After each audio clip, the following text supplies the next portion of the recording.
తన శిష్యులకి ప్రతి ఒక్కటి కూడా ప్రేరణ చేస్తున్నాడు. లీడర్షిప్ ఈ లోకంలో మీరు జీవించాలంటే నేను ఎలాగ చేశానో నాకన్నా మీరు ఎక్కువగా చేయాలని వాళ్ళకి శిష్యులకి బోధించాడు, వాళ్ళని ప్రేరేపించాడు, వాళ్ళని ఎంకరేజ్ చేశాడు. హల్లెలూయా, ఎంకరేజ్ చేశాడు. కానీ ఈరోజు ఎంత ఉందండి, ఎంకరేజ్ లేదు.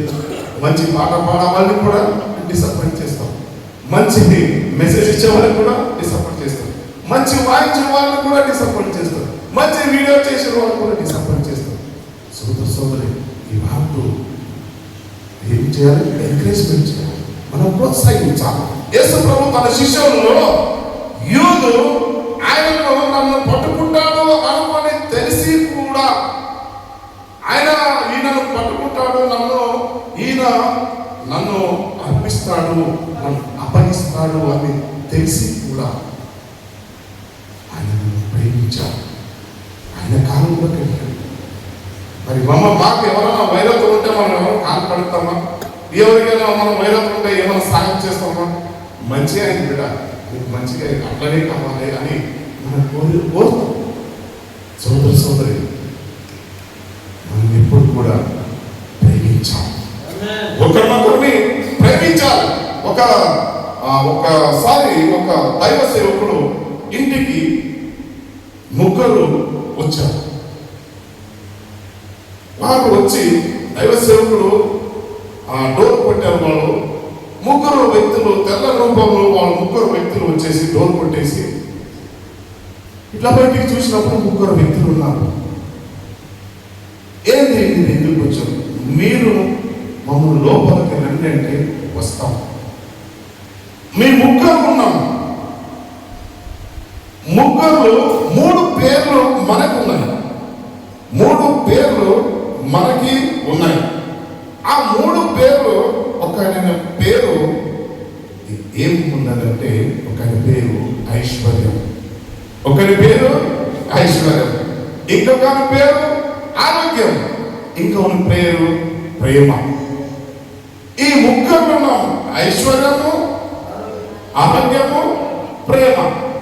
మరి ఈ ముగ్గురు మీరు ఇంట్ల లోపలికి ఎవరు పిలుచుకుంటారు అని ఆయన సేవకుడు ఎక్కినప్పుడు, ఆ సేవకుడు నిలబడినప్పుడు ఆయన భార్య వస్తుంది, ఆయన కోడలు వస్తుంది, ముగ్గురు నిలబడుతుంటాం, ముగ్గురు ఆలోచన చేస్తుంటాం. ఇప్పుడు ఐశ్వర్యము ఆయన పిలిస్తే ఐశ్వర్యమే వస్తుంది. మరి ఇంకొకైనా అందుకని మీ మైండ్ ఎక్కడ ఉందండి? ఆరోగ్యమైన పిలిస్తే ఆరోగ్యమే వస్తుంది. మరి ఇంకొకైనా ప్రీతి, ప్రేమ, లవ్, ఆ ప్రేమైన పిలిస్తే ప్రేమనే ఉంటుంది.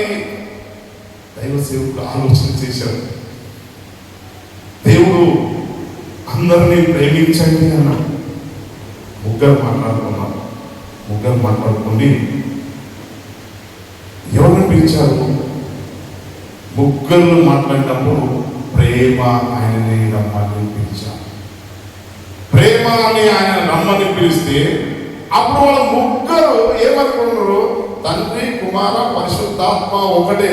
నీవు ఎప్పుడు ప్రేమని పిలుస్తావు, మేము ముగ్గురు ఒకటే. నీ ఐశ్వర్యము నీకే కలుగుతుంది, ఆరోగ్యము నీకు కలుగుతుంది, ప్రేమ నీకు. ఎప్పుడు నువ్వు ప్రేమగా హ్యాపీగా ఉంటావు నీవు జీవితంలో, ఆటోమేటిక్గా నీకు రోగము ఉండదు. హల్లెలూయా. నువ్వు ఎప్పుడు ఆనందిస్తావో అప్పుడు నీకు ఎలాంటి చింత ఉండదు. ఈరోజు సోదరి, అందుకోసమే దేవుడు లోకమును ప్రేమించాడు. లోకమును ప్రేమించి తన ఏకైక కుమారుడైన యేసు ప్రభువును ఈ లోకానికి పంపాడు. మరి మనం ఎవరిని ప్రేమిస్తున్నామా? అయ్యా, నా పిల్లలు ఒక్కరినే ప్రేమిస్తున్నా, నా బిడ్డ, నా కొడుకు తప్ప నేను వేరే ఎవరిని ప్రేమించాను. ఇది అందరూ ఆలోచన. మేము ఆలోచన ఉండకూడదు. ఎందుకంటే దేవుడు లోకమనే ప్రేమించాడు. మరి మనము కూడా అందరినీ ప్రేమించాలి. మానవుడు ఎవరైనా కానీ, పేదలు కానీ, ఉన్నవాడు కానీ, ధనికుడు కానీ, ఎవరైనా కానీ అందరూ ప్రేమించాలి. అందుకోసమే యేసు ప్రభు తనను తాను తగ్గించుకున్న వాడిని హెచ్చించబడతాడు, తను తాను హెచ్చించుకున్న వాడిని తగ్గించబడతాడు అని ఈ లోకంలో వాక్యం మనం సెలవిస్తుంది. అందుకోసం యు టీచ్ హ్యూమిలిటీ, లీడర్షిప్. ఏం టీచ్ చేయాలి ఎఫెసీయులకు? ఇప్పుడు మనం చూస్తున్నాము, మొదటిదిగా వినయాన్ని నేర్పించాలి. వినయము మనం నేర్పించాలి. ఎవరేమో అంటే కూడా ఓకే, శాంతం ఉండాలి, నెమ్మది ఉండాలి, వినయం ఉండాలి, ఓర్పుతో ఉండాలి. ఈ వినయము నేర్పించాలి. మరి మనం చూస్తున్నాము, అప్పుడు రోజుల్లో మరి ఒక సందర్భంలో మరి ఈ ఇజ్రాయేల్ జనాలలో వినయము లేదు. వాళ్ళు అనేక అపోజిట్ మాట్లాడేవాళ్ళు. వాళ్ళకి కొంచెం మరి అదే రీతిగా మనం ఆ ఒక అరణ్యంలో నడిచినప్పుడు అనేక ఇబ్బందులు కలిగినప్పుడు వాళ్ళు దేవుడిని ప్రతి ఒక్కరు దాన్ని దూషించారు. ఇటువంటి క్యారెక్టర్ ఉన్న వాళ్ళకి దేవుడు ఆ రోజులు వాళ్ళకి అటువంటి ప్రాబ్లం క్రియేట్ చేసి వాళ్ళ తగ్గింపు స్వభావంతో దారి తీశాం. ఈరోజు వాక్యంలో మనం చూస్తున్నాం వినయం. ఇశ్రాయేలు జనులు ఐగుప్తు దేశంలో బానిస జీవితం బానిస జీవితం. రెండోదాన్ని మనం చూస్తున్నాము, టు డెమాన్స్ట్రేట్ సర్వెంట్ లీడర్షిప్. ఎవరు లీడర్? సేవకత్వం ఉన్న వాళ్ళకు నాయకత్వం ఎట్లా నడపాలి. You are the servant of God. How you leading your church. ఈ లీడర్షిప్ క్వాలిటీ, లీడర్షిప్ అను యేసు ప్రభు తన శిష్యుడికి నేర్పించాలి. నువ్వు ఎలాగ ఉండాలి, నీ సేవ ఎలాగ చేయాలి, సమాజంలో ఎలాగ మాట్లాడాలి, నువ్వు ఎలాగ అద్భుత కార్యాలు జరిపించాలి. లీడర్షిప్ క్వాలిటీ ఆయన ఏం చేశారు, సేవకుడు ఎలాగ ఉండాలని మరి నేర్పించాడు. మరి మూడోదాన్ని చూస్తాను, పరిపూర్ణమైన ప్రేమ కూడా నేర్పించాడు. మరి నాలుగోదాన్ని మరి చూస్తున్నాము, ఆధ్యాత్మిక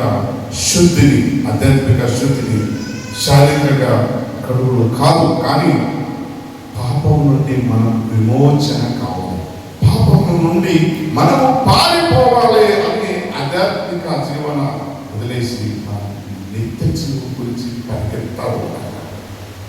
సోదరు ఈరోజు యోహాను చాప్టర్ 13:15లో నేను మీకు చేసినట్లు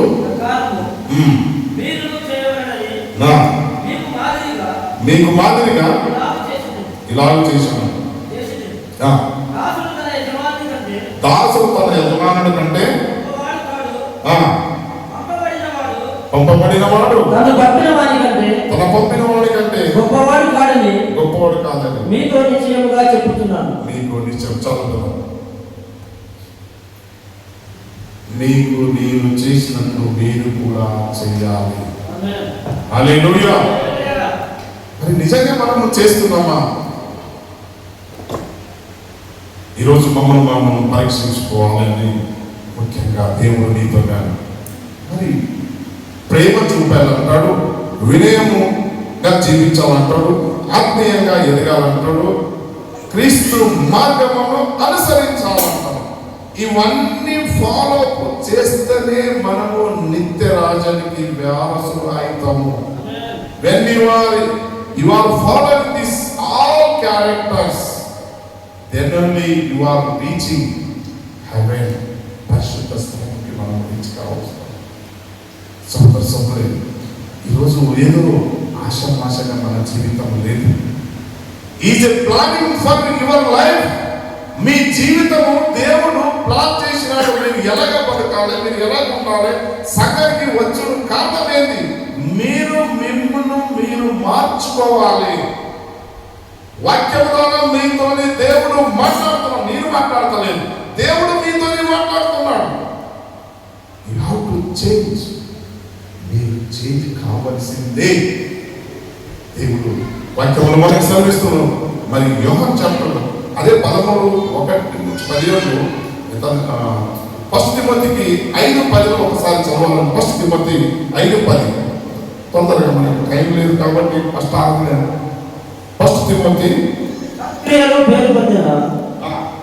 సత్క్రియలకు పేరు పొందిన విధవరాలు పిల్లలను పెంచి పరదేశులకు ఆతిథ్యం ఇచ్చి పరిశుద్ధుల పాదములు కడిగి శ్రమపడి వారికి సహాయం చేసి సహాయం తిమోతి 5:10 ప్రతి సత్కార్యము చేయు భూనుకొనినైతే ఆమెను విధవరాలు లెక్కలో చేర్చవచ్చును. యవనస్తులైన విధవరాలను లెక్కలో చేర్చవద్దు. ఈ వాక్యంలో చూస్తున్నాం. పరిశుద్ధుల పాదములు కడుగుడు శుద్ధి గల స్త్రీ లక్షణం. పరిశుద్ధుల పాదములు కడగడంటే ఒక స్త్రీ తన ఇంట్లో ప్రతి ఒక్కటి శుభ్రం చేస్తుంది. ప్రతి ఒక్క పని మీరు ఒక రోజు మీరు ఇంట్లో ఒక వారం మీ మిస్సెస్ ఇంటికి వెళ్ళిపోయారు అనుకోండి, ఆ రూమ్ ఎలా ఉంటుంది, ఆ రూము స్మెల్ కూడా వచ్చడానికి సర్వ్ చేస్తుంది. ఎందుకంటే ఆ కడుగుడు ఉండదు, తులసుడు ఉండదు, మనం డ్యూటీకి పరిగెత్తనే వెళ్తుంటాం. శుభ్రం స్త్రీ ఆమె తన చాలా మనసారే మిమ్మల్ని ప్రేమిస్తుంది, మనసారే ఆ ఇంటిని శుభ్రం చేస్తుంది, మనసారే మిమ్మల్ని కూడా శుభ్రం చేస్తుంది. మీ బట్టలు కానీ మీరు ఏది కూడా ప్రతి ఒక్కటి కూడా ఆమె checking day by day. She is following you, how you are doing, how you are working, how you are making dress. మీరు ఎలా డ్రెస్ చేసుకుంటారు, ఎలా ఉంటున్నారు, ప్రతి ఒకటి పరిశుద్ధ. అంటే ఒక స్త్రీ పురుషునికి సహాయపడుతుంది. ఈరోజు దేవుడు మీతోనే నాతో మాట్లాడుతున్నాడు. ఏ రీతిగా స్త్రీ తన పురుషునికి సహాయం చేస్తాడో అదే రీతిగా దేవుడు పరిశుద్ధాత్మ కూడా మీకు సహాయంగా ఉంటాడు. మీరు నమ్మాలి. హల్లెలూయా. పరిశుద్ధ దేవుడు కూడా నీవు చూడలేని చూడొద్దు, మరి నడవలేని జాగ్రత్త నడవద్దు, కూర్చోలేని జాగ్రత్త కూర్చోలేని జాగ్రత్త కూర్చోద్దు అని పరిశుద్ధ దేవుడు మిమ్మల్ని హెచ్చరిస్తుంటాడు. మీరు గ్రహించాలి. సంతోషం. నేను నైట్ ట్రైన్లో వస్తున్నాను. అసభ్యంగా స్త్రీ పురుషుడు కూర్చున్నాను, అసభ్యంగా ప్రవర్తిస్తున్నాను. పరిశుద్ధాత్మ దేవుడు ఏమంటున్నాడు, ఆ వైపు నీవు చూడొద్దు. ఇంకొక ఆత్మ ఏమంటుంది, నువ్వు చూడు అంటారు. ఇంకొక ఆత్మ ఏమంటది, చూడొద్దు అంటారు. ఇంకొక ఆత్మ చూడు అంటారు. ఇది ప్రాక్టికల్ జీవితంలో మీకు ప్రాక్టికల్ ఉండాలి. చూడవద్దు అంటే నువ్వు చూడొద్దు, అది వేరొకటి ఉండదు. ఏదో మర్మం ఉన్నది, ఏదో పోయినది ఉంది, ఏదో వచ్చినది, అది సైతాన్ అన్నది దాన్ని ప్రేరేపిస్తుంటుంది నీ మనసును గలిబిలి లేపడానికి. అందుకోసమే దేవుడు తన శిష్యులకి మీరు ఎడతెగక ప్రార్థన చేయండి. మీరు ఎడతెగక ప్రార్థన చేయలేకపోతే సైతాను మిమ్మల్ని ఏం చేస్తుంది, మిమ్మల్ని శోధనలో గురి చేస్తుంది. సోదరి శోధనలు గురి చేయకుండా మీరు ప్రార్థన చేయాలి. నాకు సహాయకుడు పరిశుద్ధాత్మ దేవాదేవుడు, నాకు సహాయకుడు మనకెవరున్నారు? నాతో పాటు అన్న లేదు, తమ్ముడు లేదు, మీరు లేదు, ఎవరు లేదు. నేను ఏదైనా చేయవచ్చు, కానీ చూసేవాడు దేవుడు ఉన్నాడు. తన ఆత్మ మనల్ని హెచ్చరిస్తుంటాడు ఈరోజు. అందుకే దేవుడు తన 12 మంది శిష్యులకి తన వారి కాలను కడిగాడు. నేను కూడా ఒకరినొకరు ఉల్లంఘించడం మనలో ఉన్నదా లేదా అని పరీక్షించుకోవాలి. సోదరి ఈరోజు వాక్యం చూస్తున్నాను. ఆదికాండం 18:4 మరి అబ్రహాము ఆదికాండం 18:4 త్వరగా చూడాలి సమయం. ప్రభువా నీ కటాక్షం నా మీద ఉన్న ఎడల ఇప్పుడు నీ దాసును దాటిపోవద్దు, నేను కొంచెం నీళ్ళు తెప్పించను, దయచేసి కాలు కడుగుకుని ఈ చెట్టు క్రింద అలసట తీర్చుకోండి. చూడండి, సింధూరు వనంలో అబ్రహాము ఎండా వేళలో గుడారములో ఇట్లా కూర్చున్నప్పుడు దూతలు చూడండి ఫస్ట్ వచనంలో మరియు మమ్రే దగ్గర దగ్గర ఉన్న సింధూర వనములో అబ్రహాము అబ్రాహాము ఎండవేళ గుడారపు ద్వారమందు కూర్చుని ఉన్నప్పుడు యెహోవా అతనికి కనబడెను. అతడు కళ్ళెత్తి చూచినప్పుడు ముగ్గురు మనుషులు అతని ఎదుట నిలబడి ఉండేవి. అతను వారిని చూసి గుడార వాకిల నుండి వారిని ఎదుర్కొనడానికి నేల మట్టుకు పాదార్పణ చేస్తారు. చూడండి, ఇప్పుడు మనము గురువులు హిందూస్ ఉంటారు. వాళ్ళు ఇట్లా వెళ్ళినప్పుడు వారికి పాదార్పణ ఎలాగా? పాదార్పణ అంటే అయ్యా నమస్కారం కాదు, సాష్టాంగం. మీకు అందరికీ తెలుసు, మళ్ళీ నేను పడాలంటే మీరు ఇబ్బంది పడతారు, కానీ సాష్టాంగం నెల మీద పట్టుకొని వాళ్ళ పాదాలకు నమస్తే చేస్తాం. సోదరి ఈరోజు ఎలా ఉంది? మా సేవకులు వస్తే ఏంది, రాలేకపోతే ఏంది? మేము ప్రార్థన చేస్తున్నామయ్యా చాలు మాకు. సోదరి మీరు గ్రహించాలి, ఏదో ఒక సేవకులు, మీ సంఘ సేవకులు నెలకు ఒక్కసారైనా మీరు పిలిస్తే మీకు అది ఆశీర్వాదం. మీ ఇంటికి అది బ్లెస్సింగ్. మీ ఇంట్లో ఉన్న చీకటి శక్తులు కానీ, అంధకార శక్తులు కానీ, దురాత్మ శక్తులు కానీ అవి వెళ్ళిపోతాయి. దేవుని సర్వెంట్, అతనికి ఏమి ఇవ్వదు, మీరు ఏమి ఇవ్వదు. ఒక చోటు ఒక గ్లాస్ నీళ్ళు ఇచ్చి ప్రార్థించుకోండి. That is enough.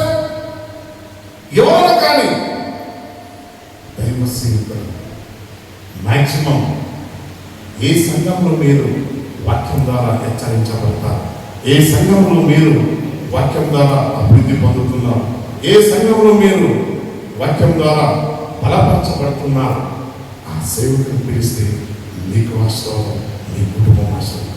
అట్లా మీరు ఎవరు పడతారో వాళ్ళ సేవకులు పిలవండి. పిలిచి మీరు వాళ్ళని ప్రతిరోజు మీ ఇంటికే వస్తారే ఉంటారు. కాడికి ఇస్తామమ్మా, మీ పిల్లలకి ఏమైంది, మళ్ళీ మిమ్మల్ని కూడా వేరే మార్గంలో నడుస్తారు. సోదరు జాగ్రత్త ఉండాలి. సేవకులు అలా తయారైపోయారు. మరి ఏం చేస్తాం? పిలుసుదే లేదు, మేము రావడానికి రెడీ ఉన్నామయ్యా అని అంటున్నాం. నో, అటువంటి సేవకులు పిలువద్దు. Is a holy person, is a worshipping person, is a sacrifice person. So ఇవన్నీ దైవ సేవకులు పిలువండి, అప్పుడు మీకు ఆశీర్వాదం ఉండాలి. దేవుడు మీతో నాతో మాట్లాడుతున్నాడు. అబ్రాహాము సాష్టాంగ నమస్కారం చేసినప్పుడు, ఎవరైనా సాష్టాంగ నమస్కారం చేస్తే ఏమవుతారు? సరిదయ్యా, ఎవరైనా మీరు ఎవరికైనా ఎంత వైరి ఉన్నాడు అనుకోండి, మీకు ఎంత అగనెస్ట్ ఉన్నాడు, సార్ నమస్కారం సార్, నమస్తే సార్ అంటారు. అరే నాకు నమస్తే చేశాడు, నెక్స్ట్ డే ఆయన ఏం చేస్తాడు? ఆయన కూడా బాగున్నావా, బాగున్నాడా అని మిమ్మల్ని పలకడానికి స్లో చేస్తాడు. ఈ గుణాన్ని నేర్చారు బైబిల్ మీకు నేర్పిస్తుంది. ముందు మమ్మల్ని తగ్గించుకోవాలి. ఎందుకంటే ఏం పోయేది, మనకి ఏమైనా నష్టపోయినంత అయ్యా ప్రజలు అయ్యా వందనాలు చెప్తే ఏం నష్టమైంది కాదు. సోదరు నీ ఎముకకు, నీ కోపమే నీ ఎముకకు ఏమైతుంది? ఎముక వీక్నెస్ అయిపోతుంది ఎప్పుడు మీరు కోపపడినప్పుడు. సోదరు ఈరోజు దేవుడు నీతో నాతో మాట్లాడుతున్నాడు. ఆయన వచ్చాడు, ఆ ముగ్గురు వచ్చి అబ్రాహాముతో బ్లెస్సింగే చేశాడు, ఆశీర్వదించాడు. సేవకు వస్తే మీకేమైనా ఏమైనా ఉల్టా రోగాలు వస్తాయా? సేవకులు వస్తే మీ ఇంటికి వస్తే ఏమైనా రివర్స్ అయిపోతా, ఫ్యామిలీ కుటుంబం విడిపోతున్నాయా? లేదే. వస్తే మీకు ఆశీర్వాదం ఉంటుందని దేవుడి వాక్యంలో మనం చూస్తున్నాం. మాస్టర్గా మనం సమయం లేదు కాబట్టి లూక్ చాప్టర్ 7:38, లూక్ చాప్టర్, పాపాత్మమైన స్త్రీ అభిషేకం చేసి ఈరోజు మేము తెలుసుకోవాలి. 38 వచ్చిన ఒకసారి లూక్ 7. వెనకతట్టు ఆయన పాదముల యొద్ద నిలబడి ఏడ్చుచు కన్నీళ్లతో ఆయన పాదములను తడిపి పాదములను కడిగి తన తల వెంట్రుకలతో తొలిచి ఆ, ఆయన పాదములను ముద్దు పెట్టుకొని తన పాదములను పెట్టుకొని ఆ అత్తరు వాటికి పూసేది. ఆ, ఆయన ఓకే థ్యాంక్ యూ బ్రదర్. నేను సమయం ఎక్కువ ఇచ్చిపోయింది. చూడండి ఆ పాప స్త్రీ ఆమె అనేక రీతిగా తన జీవితాన్ని నేను ఎందుకు బతకాలి, నాకు ఎవరున్నారు, నాకు లోకంలో ఎవరు లేరు, ఐఎమ్ జీరో, ఐఎమ్ జీరో. తను తాను తగ్గించుకొని తను తాను మనసులో వేదనతో బాధలతో కష్టంతోనే ఆయన సన్నిధికి వచ్చి ఆమె తన ఈ ఎంటికలు ఉంటాయి కదా, దీని ద్వారా ఆమె విలువైన ఏమంటారు అత్త గుడ్డితోని ఆయన పాదములను కడిగింది. సంతోషాలు. ఈరోజు మనము ఒక దైవ సేవకుడికి 10 రూపాయలు 100 రూపాయలు ఇవ్వడానికి నేను ఎందుకు ఇవ్వాలి, నేను ఎందుకు వాళ్ళకి ఇవ్వాలి అని మనం అనేక సారి 100 రూపాయల బదులు 10 రూపాయలకి ఇవ్వడానికి సిద్ధపడుతుంటాం. అందుకోసమే మేము ఇంకా డెవలప్ కావట్లేదు. దేవుడు అందుకోసమే మమ్మల్ని దీవిస్తలేదు. మీరు కోరుకున్న కోరికలు దేవుడు ఈడేస్తలేదు. ఎన్నో సంవత్సరాల నుంచి కష్టపడుతున్నారు, పగలు రాత్రి డ్యూటీ చేస్తున్నారు, పగలు రాత్రి ప్రార్థిస్తున్నారు. దేవుడు ఎందుకు మా ప్రార్థన వింటారు? క్రియలేని విశ్వాసము మృతితో మనలో క్రియలు కనిపించాలి. నేను ఒక ప్రాంతానికి నేను వెళ్ళినాను. మా ప్రాపర్టీ గురించి మా మామ అమ్మ దగ్గరికి చనిపోయి వినాలి. వెళ్ళినప్పుడు వారు ఒకటే కోరుకున్నాను, మీకు 4 ఎకరాల భూమి ఉంది కదా, మాకు కూడా 4 ఎకరాల భూమి ఉంది. నీవు నుంచి మాకు ఇంకొక ఎకరా నువ్వు మాకు ఇచ్చేసి మిగతాది నువ్వు అమ్ముకోవాలి. నేను ఒకటే చెప్పి ఇంకొకరికి ఎక్కడ కావాలి కదా నువ్వు తీసుకో. ఇచ్చేవాడు ఆయన ఉన్నాడు. హల్లెలూయా. నీవు when you are sacrifice himself, దేవుడు నీకు ఒక ఎకరికి 10 ఎకరా దేవుడు దయచేసి వాడు ఆయన ఉన్నాడు. ఈ యొక్క బలమైన విశ్వాసము నీలో నాలో ఉంటే దేవుడు తప్పకుండా ఆశీర్వదిస్తాడు. దేవుడు ఈ వాక్యము దీవించి ఆశీర్వదించిన గాక. సమయమైంది కాబట్టి పరిశుద్ధుడా మీకే వందనాలు చెల్లిస్తూ వాక్యం ద్వారా మమ్మల్ని